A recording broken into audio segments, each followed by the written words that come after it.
તો વાવ થરાદમાં ભાભર તાલુકાની રૂની ગામે ચૌધરી સમાજની સભા થઈ. કંકુ ચૌધરીને પરત લાવવા મુદ્દે મહાસંમેલનનું આયોજન થયું. સંમેલનમાં આગેવાનો યુવાનો મોટી સંખ્યામાં હાજર રહ્યા. મહાસંમેલનમાં કંકુ ચૌધરીને પરત લાવવાની માંગ ઉઠી. કંકુ ચૌધરીએ રબારી સમાજના યુવક સાથે લગ્ન કર્યા હતા. હાલાકી કંકુ ચૌધરીએ ખુદ કહ્યું હતું કે મારે હવે દીકરો છે, જો આવું થાય તો મારો પરિવાર તૂટી જાય. આ સ્થિતિ વચ્ચે ચૌધરી સમાજે આ મહાસંમેલન કર્યું હતું. સમાજની વેદના છે, પણ સાથે સાથે આખા વિસ્તારની વેદના છે. આવી રીતે ભાગડું કરી અને દીકરીઓને ભગાડવા માટે ષડયંત્ર ચાલી રહ્યું છે. એના અનુસંધાને અમારી દીકરીને 2 વર્ષથી આ રબારી યુવાન ભગાડી ગયો છે. હજી સુધી અમારી દીકરીને પરત આપેલી નથી.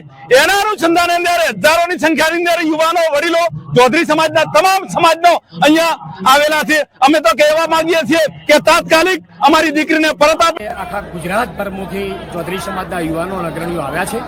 દરેકનો આક્રોશ છે અને વ્યાજબી આક્રોશ છે. દરેક મા બાપની જે પીડા હોય છે એ દરેક મા બાપને, દરેક સમાજમાં મા બાપની પીડા હોય છે. આજે ચૌધરી સમાજ ભેગો થયો, સર્વાનુમતે નિર્ણય કરવામાં આવ્યો છે.